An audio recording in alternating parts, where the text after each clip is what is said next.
Hey guys, our guests tonight are from Portugal.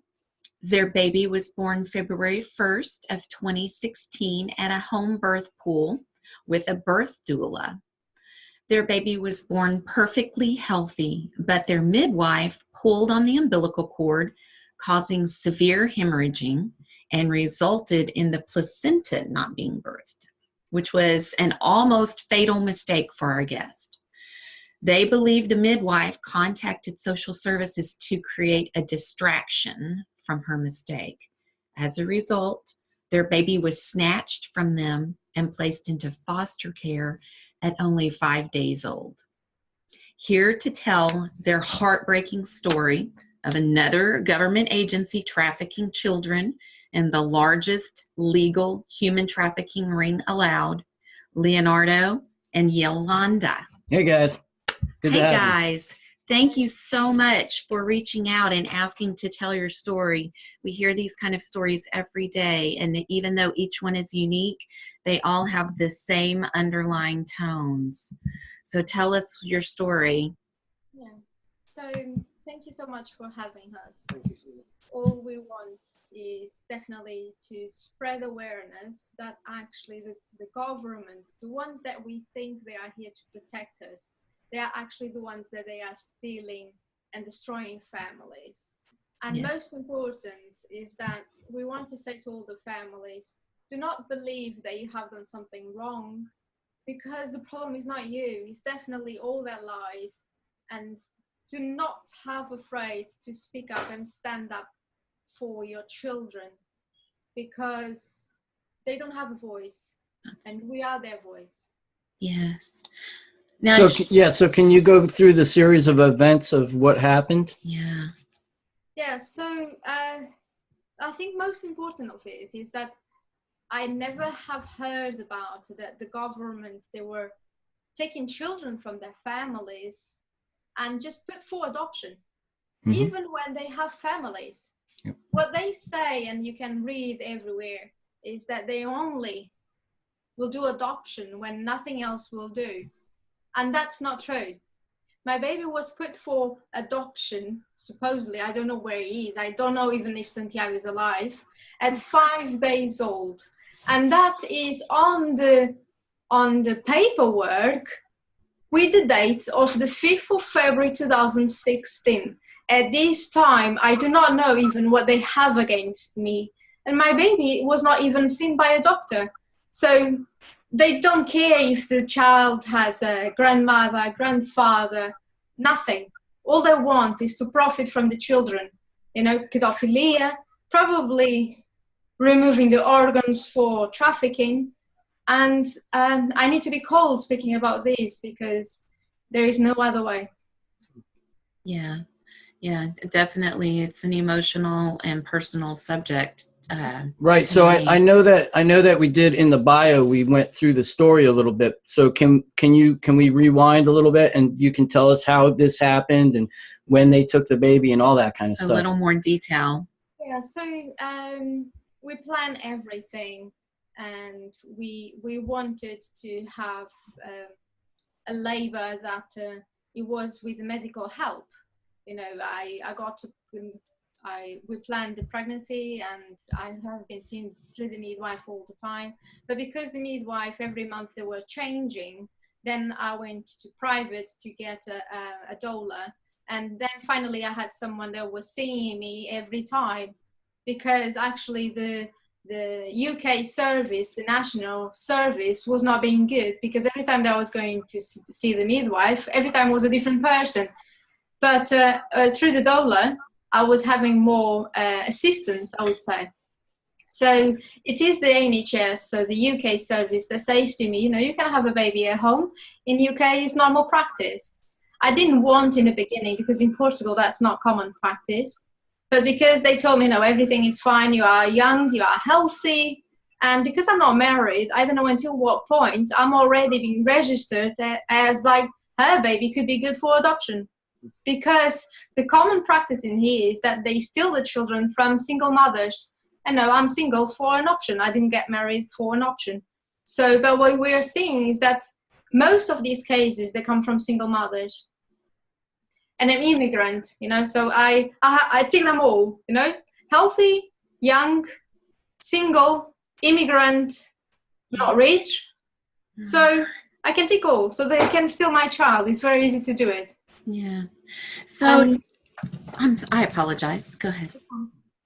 So on the labor, we were expecting 2 midwives, and that was the contract. You know, I only accepted to have the labor at home when they said that you're going to have a midwife, one for you and another one for the baby. So everything is going to be fine in that way. I agree with that, but 6 hours after the labor, no midwife was at home, only my doula. We called them for several hours. Probably they were already trying to not come to the house. So in a way, I would go to the hospital because they were targeting to probably have to say that the baby born dead. So was it another way that they do the things? You know, when many women, they are in the hospital and they say, oh, your baby died. Mm-hmm. And if you don't ask where is the body, mm-hmm. how do you actually know if your baby has born alive or dead? You don't know. Yeah, that's interesting. So do you feel that this was premeditated? I have to believe that. Wow. I do have to believe that because, like I said, I'm immigrant, I'm single, healthy, young. Yeah. You know, all of these probably was already planned. All of this, yes. So at this point, that the word that you're using, Doppler, what is doula? The doula. It's a birth assistant. It's like a private person rather than from the National Health Service. So it's like a midwife, though? She does home birth. No, she doesn't do the medical. What she does is... she's like a, what's the word? A psychological support. Or an advocate. A kind of, is it an advocate? She just helps you, the mother. And so she's her. Just for the mother, but no medical assistance for the baby or anything like that. I got you. She has a certificate to be a doula, so she has learned all the steps in the pregnancy and during the labor. So she's in there to assist. She's like a birthing coach. I got you. Yeah. Birthing coach, yes. Okay.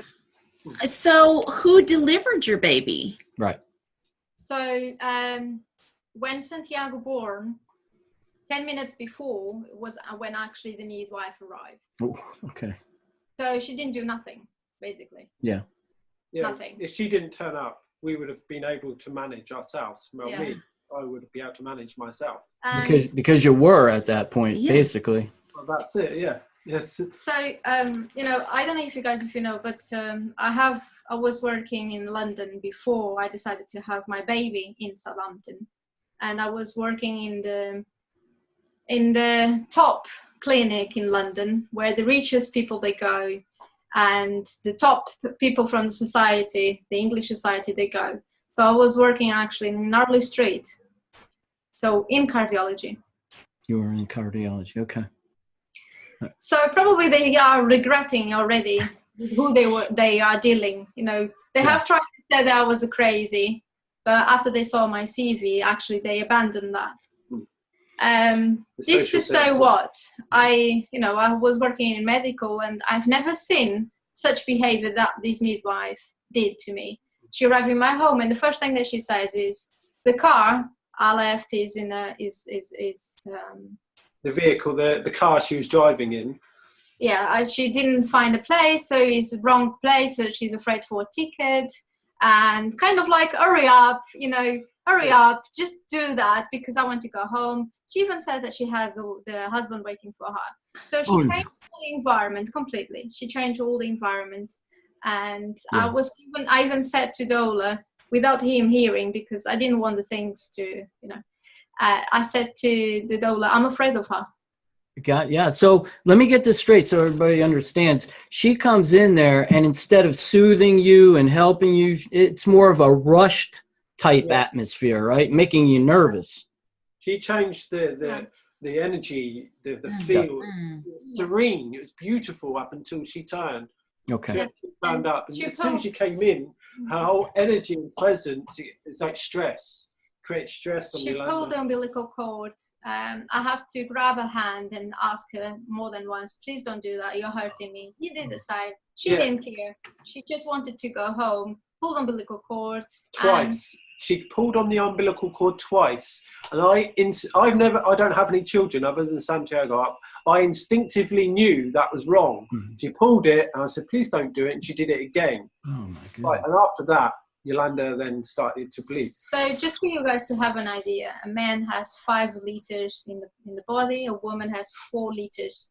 The surgeon said that I lost 2 liters. Oh my goodness. Half your blood. Oh my goodness. Yeah. So probably it would be easier to steal Santiago if the mother was dead. Sure. Oh my. Wow. She nearly died on our kitchen floor. This lady wasn't right. There was something. Yeah, so right. I can tell you as well that the name that she gave it to us, it is not the one that there is no midwife with that name registered. In the midwifery service. You're kidding me. She gave us a name and we went to find her on the midwifery registry service and we could not find her name that she gave us. What's the name that she gave you? Carol Stone. Carol Stone. Okay. And that name is not the name that is on her card, because I did videotape the labor. She was not expecting that. So I have proof that she was in my home. And the Register Office of UK has written that Santiago born in a hospital. Yes, there is so much why? Details in our story. You know, the question is why the Register Office would say that Santiago born in a hospital when he actually born at home. So many conflicting information that's incorrect. The midwife name is not written anywhere. Yeah. In all the things against us. Right. Why is written, for example, in the paperwork that 2 midwives attended when it's not true? Why is written as well that the parents, they were looking for a medical a labor without medical assistant when I actually called for the medical support? No, I called the labor. Yeah, Iolanda, she went to the midwifery service through her GP and through that you contract with the National Health Service, the midwifery service. And then on the day of the labour, I called the labour line and I called them and said, the baby's due. And through the pregnancy, you know, I was seeing the midwife. So if I was trying to do things without medical support, I would never been to the GP. I would never been to the medical centre. Sure. So nothing like that makes sense. But all of this allows me to make questions why they are lying. So what are they covering? So this is a fascinating story, and let's back up a little so we get a nice flow to this, because I'm just fascinated and disturbed, actually. All right, so you're bleeding. Let's go from there. You're bleeding. The baby is delivered. The baby is delivered, and you're bleeding in there because she was pulling on the umbilical cord. Yeah, Iolanda eventually, with the stress of this woman, this presence of this person, Iolanda wanted to get away from her, literally. So Santiago's born at this point. Yeah. But Santiago born 10 minutes before, 10 minutes after she arrived, and everything with Santiago was fine. She did check him and he born healthy. After that, the placenta needs to birth, and because she was rushing to go home, she then pulled the umbilical cord. So that's when she put me in a position that I almost died. We called the paramedics, and she delayed me moving to the hospital in a way that even the paramedics, they had to command her to go inside the ambulance. So what this says to me is that she did not want to go into the hospital because probably she's doing the things not under her name. Criminally. Yeah. So because the paramedics, they have to say, you are going to the hospital. She even denied it. She said, no, I need to go home. I've never seen nothing like it. I've never heard anything like this before, to be honest with you. I can't even believe that I don't have my baby, and it has been 2 years. I can't believe that I don't know nothing about my baby. All right, so you were in, I'm sorry. So you were in the ambulance, and the baby was in the ambulance as well at this point? I got into the ambulance eventually the ambulance, they said, you have to go to the hospital. We have to get you there now. So anyway, I put the baby, I had my baby, Santiago, in my arms, and I got into the ambulance with Iolanda, and the ambulance assistant, I don't know what they called, the paramedic, said that you can't come in this ambulance because it's not safe for you, because we're going to be driving very fast, and you're going to have to hold your baby, you need a seatbelt and these things. So when we arrive in the hospital after, because that's not important, when you are in hospital now, after my surgery, Leonardo says to me that the midwives, they were rushing and they were harassing him for a name. But because he did not know that we were pregnant of a boy, because he had chosen to not know the gender of the baby, in all of these, because I was rushing to the hospital, we hadn't decided the name for the baby. So when I come up from the surgery, they are asking me, what's the name of the baby? And I just explained to them, I'm sorry, but we haven't decided yet. And this is in such a way, the harassment in the hospital, I have to say to them, if you don't stop asking me that, I will just leave the hospital in the way that I am, and I will take responsibility. And didn't stop. So the lights during the night, no one knew how to just bring down the light. They were coming asking me, has the baby just breastfeed? I said, yes, you just seen it. But I was trying always to keep myself without responding to them, and they kept harassing me. Has the baby breastfed already? So it was horrible. In a way that I said to them, I asked the surgeon to leave on the day after. I was supposed just to be in hospital for 2 days, but I managed to go home earlier because I was traumatized. It was horrible. It was horrible. I have never seen such thing from nurses.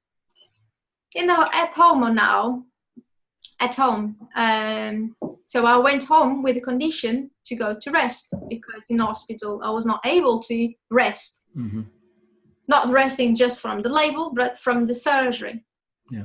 But what happened after was that a midwife turned up in my home with no appointment, and no one said anything. It's not just about no appointment. It's about not saying nothing, absolutely nothing. So I'm not expecting anyone.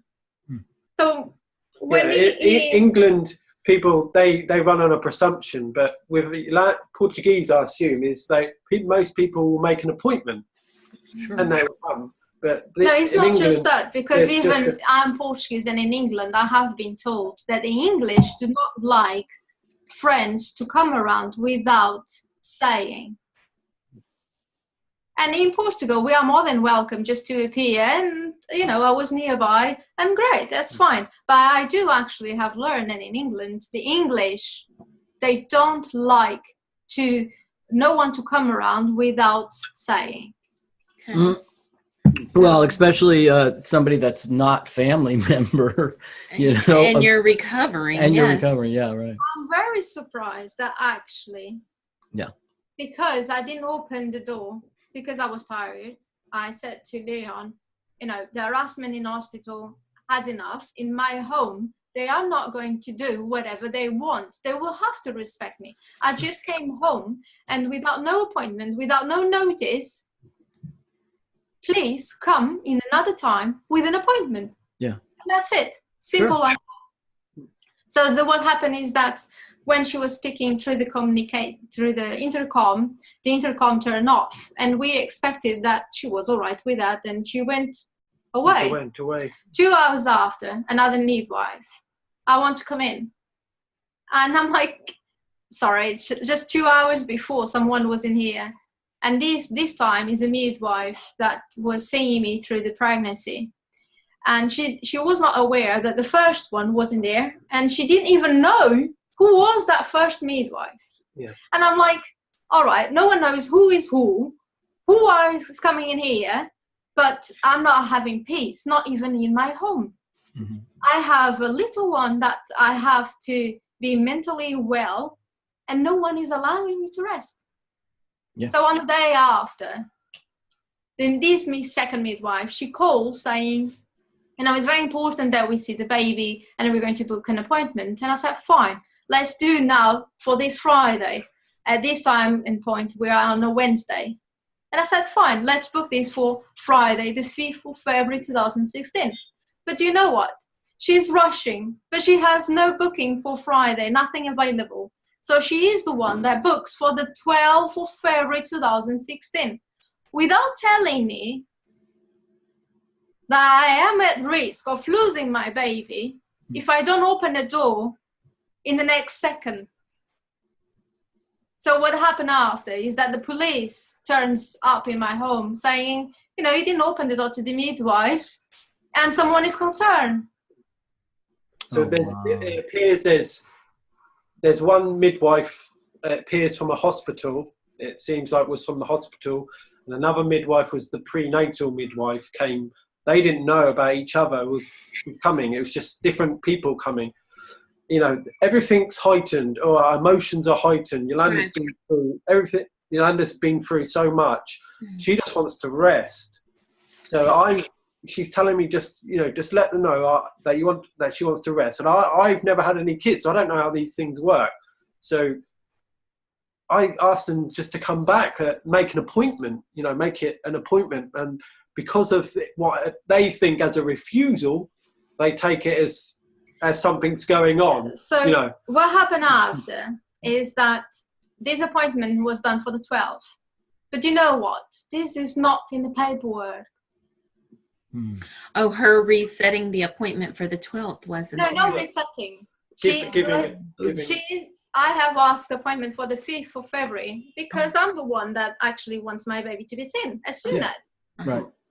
Just not now, because I did not know, but as soon as, and that was for the 5th. But she is the one that had no schedule. So she is the one that only books for the 12th. So it's like she's in a rush and everyone needs to be seeing the baby, but only in the next week. And you wanted on the 5th and she was scheduling for the 12th. Yeah. But Okay. That's not that appointment that has been booked is not written anywhere. Yeah. So what happened after is because we have been visited by the police, we got very scared. Who is concerned with the baby? So what Leonardo does after is he calls the GP saying, please come around and do a checkup for our baby to write everywhere that our baby is well, because someone is concerned with our baby health, and call the police. And we don't even know what's going on, but we know that the police is involved. Can I just correct something here? The GP is the doctor's surgery. I didn't call the doctor. I called the surgery building, the office, and I spoke to the receptionist. And I asked for a doctor to come out. And there were some problems with the name because I didn't have a name for my baby at the time. They wanted a name for the baby. So he said, let me go through that because you are precising things that is not important. So what happens after is that Leon called the GP. So the baby would be checked as soon as by someone to make a statement, a medical statement that the baby was all right. But what happened after is that no one from the GP calls us saying that we cannot see the baby, or the baby will have to go to the hospital, or this and that. What I do know now is that from the GP, they called the hospital complaining that we called the GP. So now what they have written in the paperwork is that the father called the medical service because the baby was unwell. Okay. All So right. now, see the story.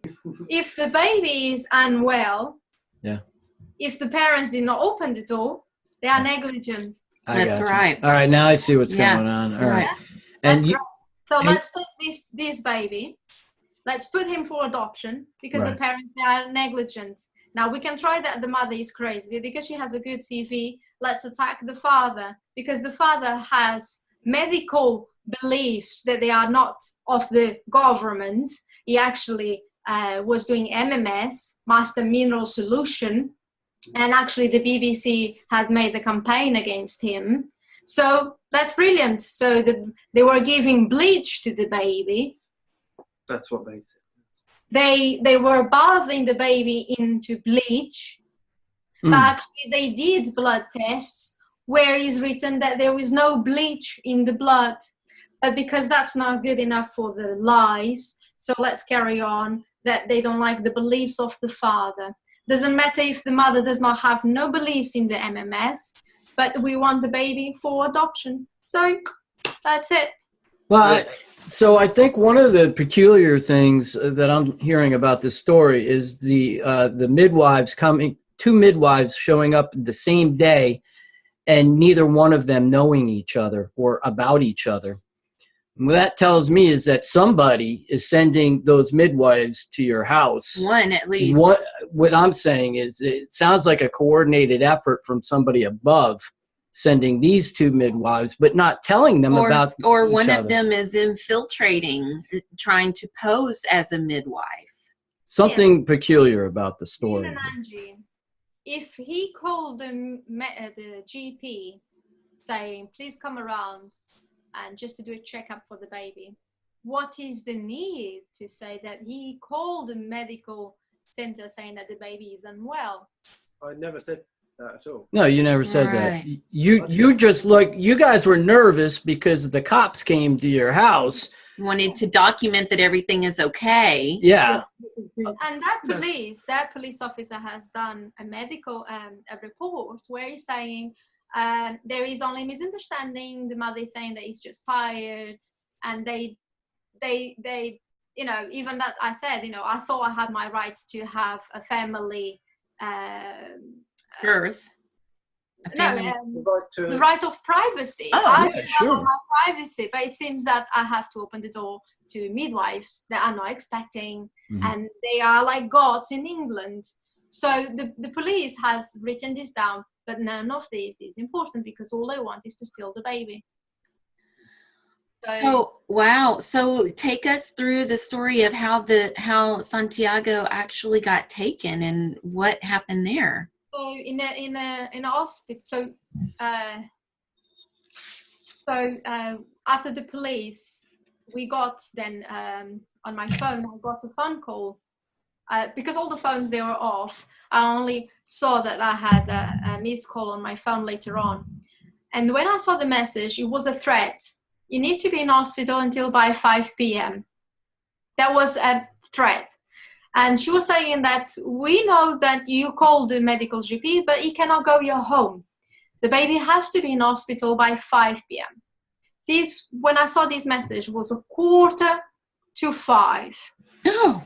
Not even by ambulance in Southampton. It's around 5 p.m. I would go into the hospital at that time. And because this was a threat, and after being visited by the police, I did know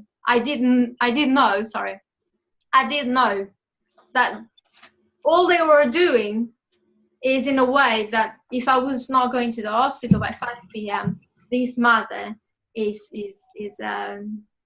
pushing us, is not doing what we want. Yeah. Do you see? Is not following what we are saying. So she is always trying, how to say? Not obeying. You're not. Yeah. I got complying. Used to be in hospital by 5 p.m., but of course they didn't allow anything. So we called the doula because she was a friend and she was witnessing everything. And I asked for support, and she said, yes, come to my home and we're going to get a private midwife that she's going to do a checkup to the baby, and she's going to do a report saying that the baby is all right. There is no reason for all of this. Yeah. So we went to her home. At this time, when we were leaving the home, we saw some police coming around on the street.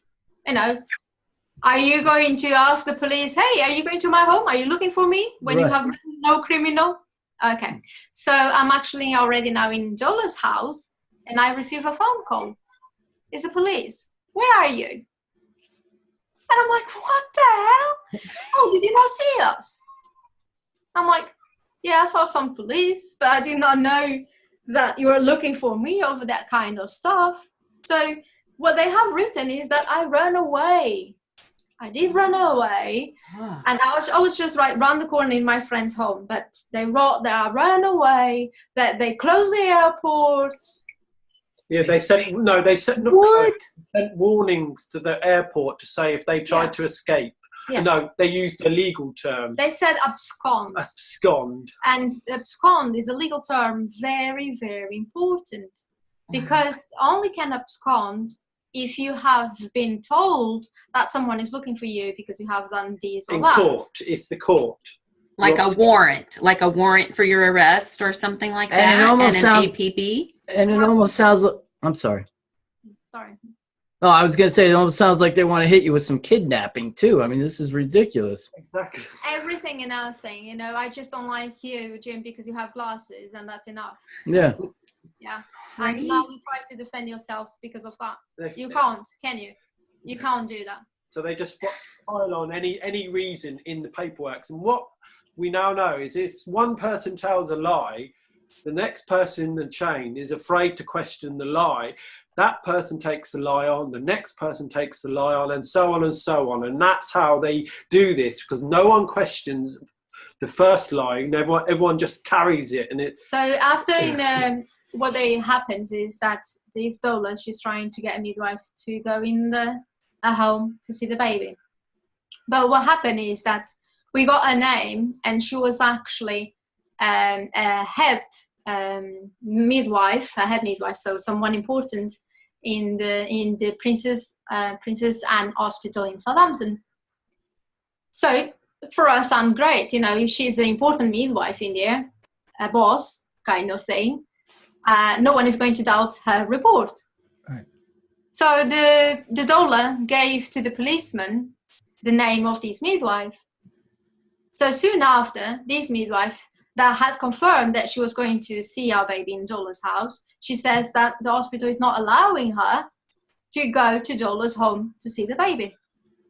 So a midwife had been, the doula arranged through phone calls, speaking to various people at the hospital. Eventually, this midwife was supposed to come out, but the hospital people above prevented her. They are stopping her from seeing the baby. From coming out to check our baby. They do not want a report saying that the baby is all right. All they want is the baby to go to the hospital. Why? Because whilst then, so the police and the social service, they come. So they went to the house, and they said they want to come in, and they threatened the doula's husband, saying, you know, if you don't open the door, you are going to be arrested. Accomplice. So they entered inside the house. As soon as they saw us, they wanted us to sign a contract of expectation, which one we never signed. And now I do know that contract of expectation says that the baby would have to be in hospital for 72 hours.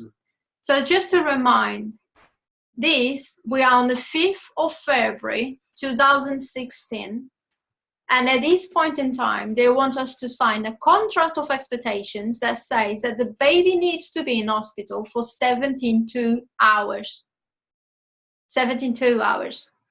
At this date, 5th of February, they sign a paper asking for adoption of the baby. There's a tick box for a document that applies for the adoption. It said in the tick box, are you thinking about adoption? And it said yes. Whoa. As if you checked it? As if it looked like you had checked it? No, they send us copies of these documents. No. These are documents that they send to court asking for adoption of the baby. So what I want to say is that they could be like, oh, we want to see the baby in hospital to check if the baby is all right. Because if the baby is not all right, so then the parents will be negligent. But it doesn't matter if they see the baby, the medical state of the baby or not, that at that point in time, they have asked for adoption of the baby already. Do you see? Yes. So it doesn't matter about what happens after, because they already want to adopt this baby because it says in their own documentation. Oh. So do you see? So all the timeline of the things says they were working to steal Santiago. Yes. So now in hospital, they said to us, you know, you're going to the hospital with your baby or without your baby. So even the social service said in a phone call, why do you want this baby? I can see this baby is breastfeeding, he's all right. Even the social service. And after she said, oh, come on, I just need to take this baby to the hospital. So he is going now. Because this was already 1, 2 o'clock in the morning. You know, we were that trying to not go to the hospital because I knew that they were stealing my baby. This was not, there was something really wrong in here from the beginning. So what happened after is that now in hospital, they invited me to commit suicide. Can we just step back a bit? Because the 2 police officers in the room, they stood over the top of me because they needed us, they needed us to consent to taking our baby to the hospital. Do you see? What they did is they stood over the top of me, two policemen, and they said, if you don't take your baby to the hospital, we are going to take him from you and take him to the hospital, force you to take him to the hospital. Yeah. Are these the 2 police officers that originally were coming to your house to visit you? No, this is another one. Okay. Yeah, that's another one. Okay. So they just wanted to take the baby to the hospital and that's it. After he has been threatened, if you try to take the baby from the hospital, you are going to be arrested. But actually what they have written in paperwork is that the mother is in hospital because she had an infection. Not because we have been threatened, but because I had an infection. Oh my goodness. Wow. So the 72 hours, this is an observation period, I guess. That's why they had the baby there. It was probably signed by the courts, I would imagine. No. Hold a second, Jim.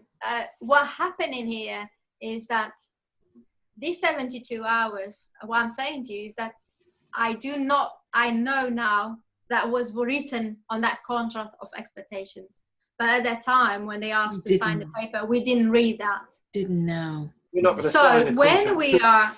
when we are in hospital, they say to us, you are not going to take the baby from here for 72 hours. Otherwise, you are going to be arrested.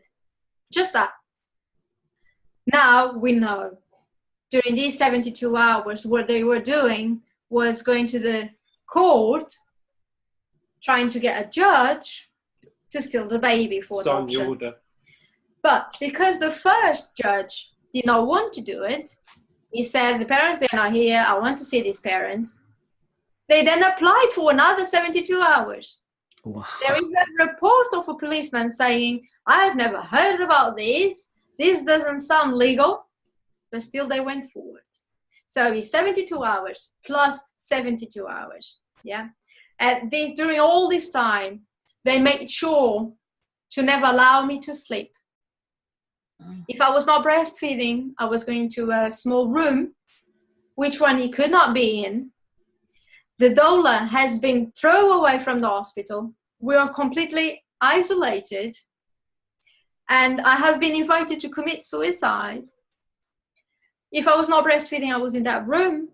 And they would come around to see the blood pressure, this and that. So they made sure that I did not sleep for 9 days in a row. This is torture. This is the oldest form of torture, apart from psychological torture. Like I drop a bottle of water and their words were, be careful. Are you going to drop the baby like you dropped the bottle? This is nurses saying this. This is nurses in a hospital. So you don't imagine. It's like you have 3 milk formulas in here and you have to give one of them. And sorry my language, but it's just like this. I had so much milk. That was milk everywhere. The baby was enjoying all the milk. But they said, your milk is not good enough. So what they made sure was, as soon as I arrived in that hospital, they told me, you have this machine and you need now to learn how to pump milk. So this was in my head and it's horrible. So what they were trying to do, I'm pretty sure of that, is they were trying to break me psychological. And I do remember Leonardo to speak to me. I could see his mouth opening and nothing was going in. I remember the nurse trying to teach me how the machine was working. And you could say 1, 2, 3. And at the time that you say 3, I don't remember 1. Oh, wow. But let me recap this, because I want everybody to understand something. You had a baby, you lost half of your blood, and you haven't slept in 9 days.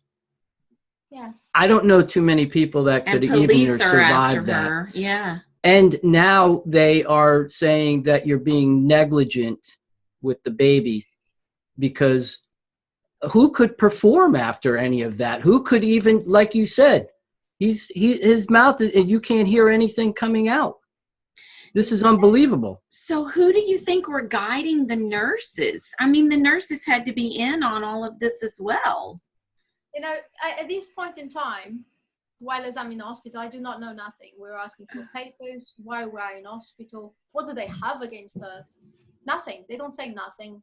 We never heard about court. That word about negligent, we never been accused of being negligent, nothing. Why? Because they have the baby in there and they need a judge to say, yes, they can take the child away from them. So until that, they don't say a word, because they are afraid that we take the baby from the hospital. Yeah. So we heard, the police, sorry, I'm going to breastfeed the baby. This after the 72 hours, and we are thinking that we're going home. All of this was awkward, but still we are going home, whatever this all happened. So I'm visiting the hospital by policemen, 2 policemen, and they say again, if you try to take the baby again, you're going to go arrested. I'm like, but the baby is fine, 72 hours. He has done, because the baby in hospital, when he appeared in hospital, he had jaundice. So what they used for the baby to stay in hospital was that it was extreme. It was extreme jaundice. He was almost at risk of damage, brain damage. So what they written in the paperwork was the mother did not open the door, but the baby had jaundice, so she was negligent. Yeah, all of that. Mm-hmm. So to keep the baby in hospital, they put the baby into a jaundice treatment. The blue light, the blue light. Yeah. So they put cables and the ECG, all of that, to protect the baby, that the parents, so what I say is that with all the cables around the baby, they have always the monitors, all that beep, beep, beep, beep, yeah? And if I take the baby from the hospital, it would be very easy for them to know that the baby wouldn't be there. Mm-hmm. So the policemen come around and they say, they don't mention the court. They just say, if you try to take the baby again for 72 hours, you're going to be arrested. And someone says that you're going to be in court in 5 minutes. So there is no time to find lawyers. There is no time to know what they are accusing us of. They just say like this. Yeah, let's talk about that, because you've missed out a bit. This lady arrived, came to Yolanda's room, knocked the door, and passed us this paper with a big smile on her face. She's a hospital member of staff. I can't remember what her job was, but she had a big smile, a smirk, not a smile, a smirk. And she passed these papers over and just said, you're in court in 10 minutes. 5 minutes. 10 minutes, it was 10 minutes. In court in 10 minutes for your baby. Wow. So we start to panic. We panic. Yeah. Let me say this bit of the story. We go into the room in this mental panicking, what the heck's going on here? And I'm not sleeping either. I'm not sleeping very much either. Yeah. And we conveniently receive a phone call just after she handed us that letter saying you're in court. A lawyer, a solicitor, was in court in Portsmouth for our baby. Just after she handed these papers, conveniently, we're in this state. And if you imagine, we're a bit more intelligent. No, sorry. Yes, there may be other people that would have just. We question. We're like, what's going on here? We're in this panic. Who is this guy? So the solicitor said, it happens for me that I'm in court, and I have heard that there is a situation against you guys, and I do want to help you. Do you want my help? What? Oh my goodness. And I'm like, in Portugal we need to find lawyers, but this is phoned us up. just happens to phone us up just in after the hospital. Wow. just happens to phone us up just after receiving this letter. And since this has all happened, we have heard of other people having similar phone calls from people. It's a tactic that they're using. So they bring you this really devastating news that you're in court, and then they bring you the lawyers. How can you protect what is yours and your position when even the solicitors is from them are involved, of course. I think I really think that you guys are onto something here. This is unbelievable. This sounds like sounds like a big racket that needs to be exposed and busted up. If you wanted to write a movie, a drama movie, you wouldn't have so much imagination. This horrible. There is so much more to what happened to Iolanda. I'll give you another example. When Iolanda was in hospital holding my baby, Santiago was on her shoulder. So you're in bed with Santiago, weren't you? And I fell asleep next to you. Yeah. I woke up with the presence of a nurse. I opened my eyes. But this was in the first. Yes, but I'm just saying about what they did to you. They did so much stuff against her. This woman, this was the middle of the night because I slept in a bed on the floor next to Iolanda. This nurse was in the room, just stood over Iolanda and Santiago and staring at them. And Santiago was crying. So I asked her, do you really need to be in here? Because she's staring at us, not saying a word. Just asked her, do you really need to be in here? She's like, oh, no. And I said, okay, so can you please? This is like a horror film. That was this whole presence woke me up. I woke up, I look up, I open my eyes, and I'm looking at some woman who looks evil, wearing nurse's uniform, greens, I don't know if that's nurse or surgery, staring at Iolanda and Santiago. As soon as Iolanda said, you can go, please go, Santiago stopped crying as soon as she was out of his space. My goodness. He sensed her. She was still in the room, but she just opened the door, almost leaving, and he stopped crying. As soon as she's out of his space, Yolanda's space, body space. But there is much horror on this. So, like, for example, when they are trying for a second judge, and they are in the second 72 hours, what happened is that that's when I'm feeling much stronger. It's like because they throw him out of the hospital, and I definitely felt that I'm here for my baby, and I need to be well mentally because I was drained. Yeah. And even they said, "Oh, you are different from yesterday." Even they noticed that I was fighting with everything. Do you understand? Yes.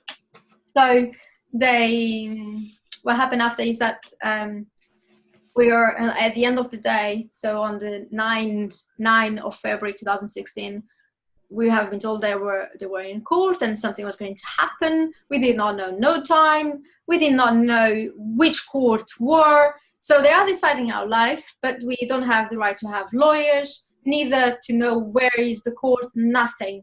It's completely, everything is secret. So at 6 p.m. on the 9th of February, they come around with the police and they took us to a room, and the social worker, she says, "We're going to take your baby." You can't imagine. He just described it that I was looking like a lion. Even today, we were speaking about the last words that I told her. And the baby at this time, he's not in the room. They know how to do the things. So the baby was supposedly in the room where he has been. So they said to me, "Do you want to say goodbye to your baby?" And I'm like, "No, I want my baby. My baby's not going anywhere. I want my baby." So a few minutes after, when I say, "Leon, there is nothing we can do. They are going to steal our baby. Let's say goodbye. Can you call Santiago then?" "No, you said they did not want to say goodbye. He's not in the hospital anymore. He's gone." Oh my gosh. So it's how cold they were. So they made sure to do this with the police around us. Dogs. The policemen, the officers from the hospital, they were there too, because they're still children, they know how to do it. And she said, "Tomorrow you're going to see him. We're going to call you and we're going to give you an address. And then we're going to tell you where you're going to see your baby." What happened is that on the day after, there was no room. So we didn't see our baby. We only saw her on the day after. And since then until the 4th of March 2016, so 1 month, we saw him for 19 minutes every day, only during the week. But they have always tried to get like reaction from us. The baby would go to the medical center at the same time. They would see him, or they would do disrupting appointments, making reasons why, how and not, and what not to give us the appointment. Like he had to go to the doctor, so they'd make the appointment at the same time as our meeting. They call it contact. You go to a contact center and you meet your baby for 1 hour, 90 minutes. And at this point in time, it was the first time that we signed a contract. They said, to see your baby, you need to sign this contract. So they used our baby. That contract what it says is you can see your baby, but you cannot cry. Otherwise, you are going to upset him. So they steal your baby, and after they ask you to not have no feelings. Yeah. So that's exactly like this. Yeah. So you go to this contact and you see many other mothers and fathers, and you see lots of babies in the corridors. You see that there is child trafficking in there. Oh, yeah. You go to this center. You sign that you are in there. After you wait for 15 minutes, you are going to a room. You wait in a room with no one else. Everything has cameras, yeah. And after 50 minutes is when the baby comes. And after the baby leaves the room, you have to stay in the room. So there is no chance that you're going to take your baby back, yeah. So they want to keep you in the room until he comes in, and after goes. So you don't follow the car, nothing like this, yes? So on the 4th of March 2016 was the last time we saw him. So they engineered one of the contact meetings with our baby. They created a situation where we got, this whole experience, it gets, you're emotional. So they created this situation with a letter that created a bit of. So what happened is that they were always trying to get reactions, so they could say that the parents, they are not good, and because they're upset if the parents are upset or something like that, or if there was an argument, they could then say the parents, they are not suitable to be with the baby or to see the baby. Whatever they were. So what happened is that we saw that all of this was not right. Oh, but I'm forgetting something, that after they took the baby on the day after, I asked the social worker, so what are we up to? What's going on in here? What do you guys have against us? Because until then, I did not know nothing. They took the child and they gave me a bunch of papers. Is when actually they say you were negligent because you didn't open the door to a midwife. Nothing else. Nothing else. They don't have nothing against us. So that's when she says, oh, your baby can go for adoption. You're going to court on the 19th of March, but after you can go for adoption. So what happened in court on March 9th? So on the 19th of March, they told us that we need to go to court and we'd have to have different lawyers. What's it's not true.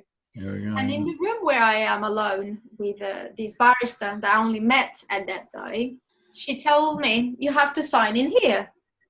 And I'm like, sign what? Oh, that Leon is not a good father.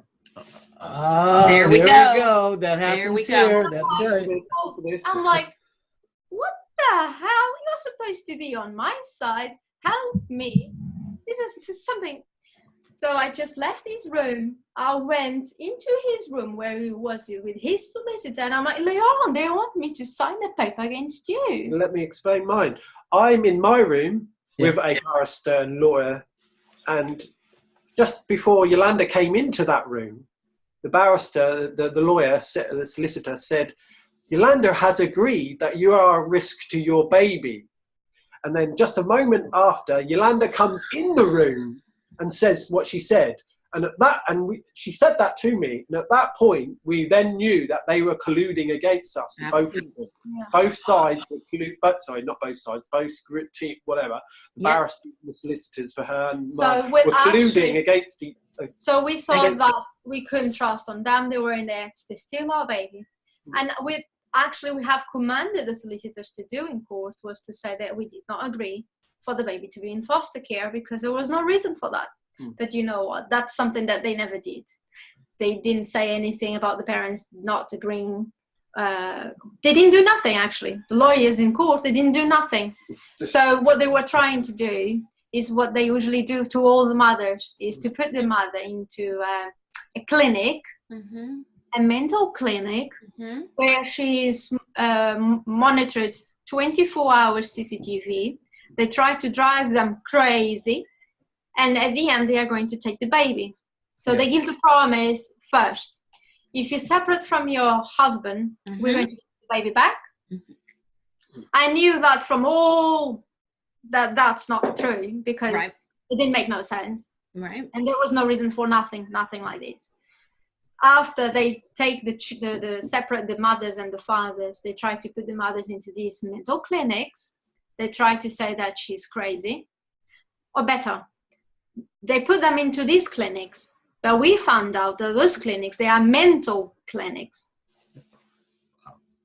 Without saying to the mothers. Yeah, mental clinics, yes. Without saying to the mothers. They just say, we're going to see if you have conditions to have your baby and just that. Yeah, we went blurry. So at the beginning I said, I can go to this private clinic with 24 CCTV because, I'm not afraid of cameras. Whatever I do with camera or without camera is the same. I love my baby. I have no problems with that. But the solicitors actually said, all the mothers, they say that place is horrible. Are you really sure to do that? So what they wanted us to do was psychological assessment. Oh, yeah. They always threw that in, yeah. And what we do know now is that all the parents, they come up from these psychological tests with a borderline result. Borderline personality disorder is a common one they give them. So I'll explain. They pay to doctors to say that the parents. Let me explain. If you have your baby kidnapped, you have certain effects. We have them. Yeah. So what they've gone and done is labelled those effects, those symptoms or whatever, with a mental illness. Of course. And now whoever it is, will all have the same symptom if they have their kids stolen. Could all be called borderline personality disorder. So that's what they do, is they give them a label and then they can justify taking the baby away because that parent's got borderline personality disorder. But we do. These people are evil. What we and do know now crazy. is that these parents, they have to have the psychological tests in certain doctors. They even have to travel miles, but they have to go only there. And it comes on the news already that these doctors, they have been paid by the social service. So it's all very well done to steal the children. Listen, guys, this is such a huge story. My first inclination is that 1.5 or an hour is not going to do this justice, and we're going to have you on again, maybe multiple times. If you're privy to this, I want to name names, I want locations, police officers, workers at the hospital, midwives, fake names. I want to do more investigative work on this one. This one sounds so outlandish and so insane. It's maybe the worst story I've heard of, and I've heard a lot of these CPS stories. Right, I do have a bit of previous. I'm not a criminal or anything like that, but for 3 years, the BBC ran a character assassination campaign against me. Okay. I was working in an NHS hospital for 10 years. I was of service, and in 2011, I discover a health product online, and I use it on myself, and it heals me of arthritis. It blows my mind. So I go into it, takes over my life, basically. I learn from the man who discovered it. I go to the Dominican Republic and I learn everything and I master it for myself, and I do seminars and start teaching people it. And the BBC did a campaign from 2013 to 2015 a character assassination campaign. The product called MMS, it's Master Mineral Solution. You just put it into Google, you'll find something on it. It's not illegal because their own bureaucracies, the UK bureaucracies, the Environmental Protection Agency, classify it as safe for human consumption. And it's in the water supply. It's called sodium chlorite, which is a mineral salt, produces chlorine dioxide. It's chlorine dioxide which oxidizes the baddies in the body. So anyway, eventually I leave my job, and I then set up a website, and I'm providing this product for people in England and across the world. None of these, it is a reason to take, even if the father was a criminal, Santiago could not be taken from the mother because he was breastfeeding. And even he has a grandmother and a grandfather. My father has paid 1,500 euros for a Portuguese lawyer to write to the Portuguese consul and to the court to say, I want my grandson if you guys are not going to give the baby to his mother. But all of this is not written anywhere. Yeah. I mean, even the MMS story is fascinating to me. We're just going to have that, you on. though, if that helps people and it goes against Big Pharma, that is the reason you were targeted. Yes, that is why. That's what I was getting at. There's a book here. Absolutely. I mean, there's a major motion picture here. This is incredible. I would like to say it's because of MMS, yes, but even if MMS wasn't here, they still. Oh yes. On purpose. Oh yeah. They are stealing children for money. Yes. And it is for gay people. It's for, I'm not homophobic, but gay people cannot have children for themselves. So how do they get children? Yeah. The social services steal them to give them to the gay people. Every icon now from the fashion they want to adopt. White people, they have black children, and it's nice because if you have a black child, it shows that you are in solidarity with the poor. So lots of people now they want to adopt. Like in Portugal, a lot of actors, they come around and say, oh, I want to adopt. So now it's nice. Now I don't know if you are aware of this, but in Portugal, I never heard about that. The government could take babies and put them for adoption, just like that, without checking the family, just like that. It is all over the world. It's an epidemic that we talk to all. No one has ever heard about it. And you know what? Because of my baby story, now it's coming every single day. Even today was on the TV, another case. Everyone in Portugal has heard about my case in the news. I have been many times in the TV. They never wanted to speak about MMS on the TV, and I'm fine with that. I'm not, my stuff was cardiology, and I'm not going to get into MMS. Yeah. But I made sure that every mother and father, they do know that the social service and the government, they are stealing children.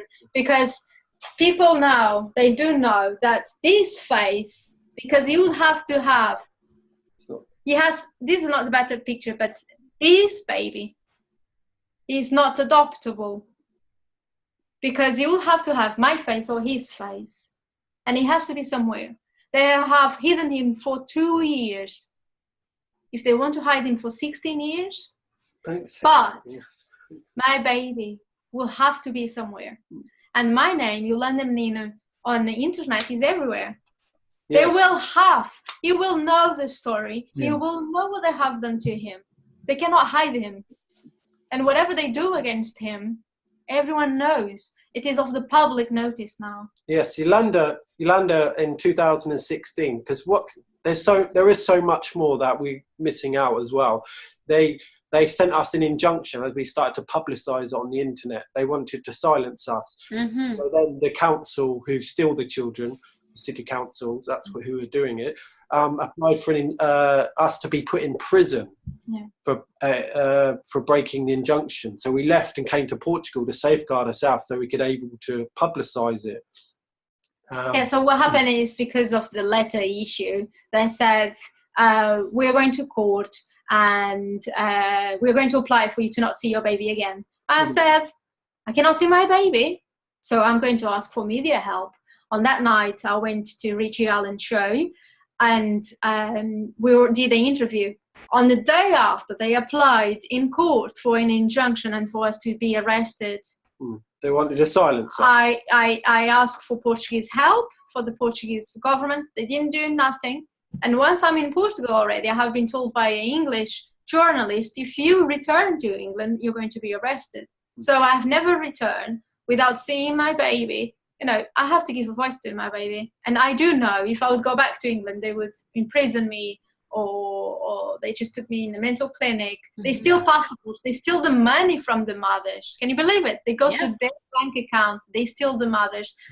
They just destroy the lives. Yes. Well, we're going to get this story out here in the States as much as possible. We're going to blast this out on as many social medias as we can on our accounts and other people's accounts.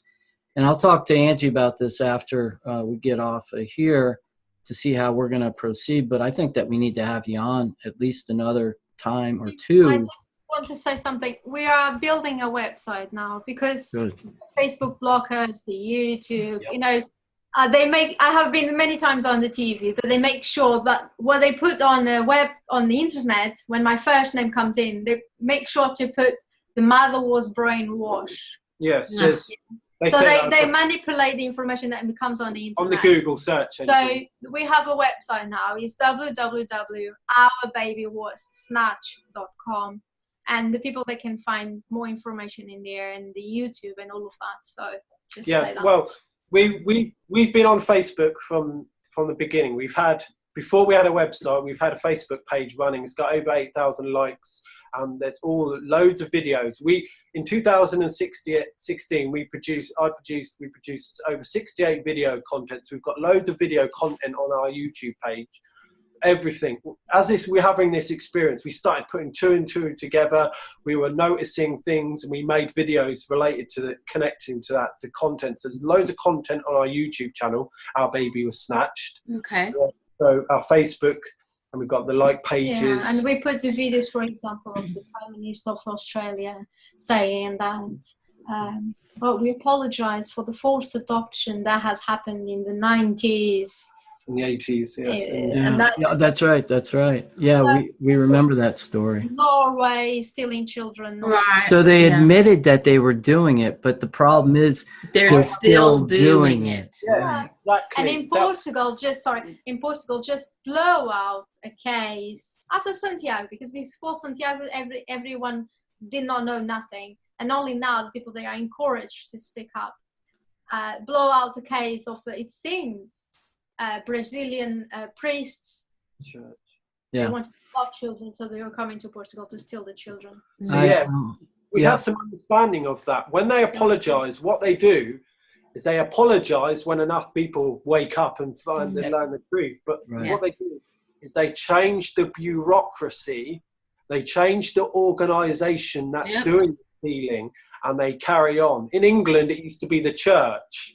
Once they got caught out, I think it was Prince Charles apologised, I think it was. They changed it to the local councils, but they carried on. And they carried on. And it all over the world, they apologise just because enough people know, and then they carry on. I'm just going to share with you. Someone just gave me this newspaper. On 10th of March 2018, Heinous donates 30,000 to Faro Children's Home.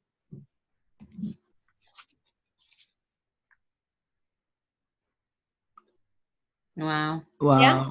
My question is, why Heinous is giving money to a Portuguese children's home? Wow. Yeah. There's you know, people, you said, you know, homosexuals. I know that children in Portugal, they go many times abroad. Why children in children's home, they go abroad? Why children's home, they have prisons bar in the windows? Yeah. Right. That's right. But a lot of people, it's coming out right now that there's a lot more nefarious things going on that most people know about. The minimum salary in Portugal is 500. Do you know how much money do these people, they receive from the government, the children's home, per child per month? 1,000. Yes. It's all about money is one. Absolutely. You know who are the owners of these children's home? Prosecutors. The judges. They actually own the Oh children. my God. Right. So it's a conflict of interest, obviously. They shouldn't be privatized. Why is a children's home privatized in the first place? So that people make money off of it. But all of this came around now on the TV, and what they said is, there was a need of houses for children because so many negligent parents. So we were in courts and we saw that there were so many children without home. So we did what was needed. We did these houses. So one judge owned 7 children's homes. And per child is only 1,000 euros per child, yeah? And I wonder how many of those children he took out of loving homes to put them in his children's home. What are those children going through? Yeah. I mean, I don't even want to think about it, but we have our eyes open, so we know all this stuff. We've had to. You tell other people this. And they have invited me to commit suicide, but that's what I will not do. Or many mothers, there is mothers that they die in court in England. There is mothers that they commit suicide. Yeah. I will not do it. No. I need voice. And you guys, thank you so much for giving voice as well. Because all we want is someone who, whatever is hearing us, that has the power and has the heart and will want to help. Because I believe not everyone is evil. So I believe that there is one person. We just need one person in the right position to say, let's get this baby home. Yeah. I totally agree with you. And we're going to do whatever we can. And, we've interviewed we've done a lot of these interviews, and you're as credible, just as credible as all of them. And so. Social services. And Child Protection Service, it's all the same organisation. It's one organisation globally. It's all, and I'll tell you what it is, getting a little bit deeper, it's the subspecies of the human race, the subspecies, the pure evil people. Oh, yeah, it is. Subspecies, these people hide in these positions to do this evil. This is easy for them to do this. For example, we'd ask them, do you have children? We'd ask to the social service. Do you know what they say? No. No, of course, no. They don't have children. We are here in the United States. We're exposing all of this as well. Like, we started exposing this child sexual abuse going on here in the United States during WikiLeaks and the Podesta emails and all that kind of stuff in 2016. And we're still we just had an interview a couple of days ago with a gentleman talking about a big child sexual pedophile ring going on in the Northeast of the United States. So we know what's going on. We know there's a lot of evil. But you're right, though. There is a lot of good, but people have to get their heads out of the sand and realize that this is going on and that we have to save our children, and we have to get our children back to their rightful parents. Yeah. Yes. You'll see thousands of people protesting for all these things, but you don't see them standing up for children. Yeah, because the people, first of all, I agree. not want to believe that this is happening. It is hard to believe. And the second thing is, when they do marches and protest and stand up, no media is going to cover that and put that out there either. Yeah, we'll kind of wrap this up because we're going to have you on again, obviously. There's just so much, and we want to keep up with the story and get more out of it in detail. But I just want to end up by saying that, we don't talk about, here in the United States, we don't talk about the 500,000 children that go missing every year, and we don't know where they are, right? But we talk about little stuff, that sensationalism that divides people. We need to start talking about things that unite people. Missing children unites people. Getting children back to their rightful parents unites people. That's what the mainstream media should be dealing with, not things that divide people.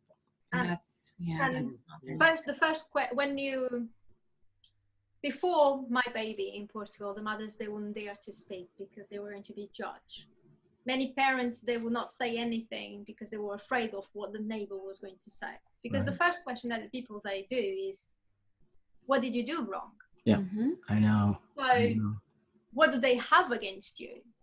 I know. But so for the people that they are listening to us, if they don't agree with NMS, if they don't agree with that I shouldn't close.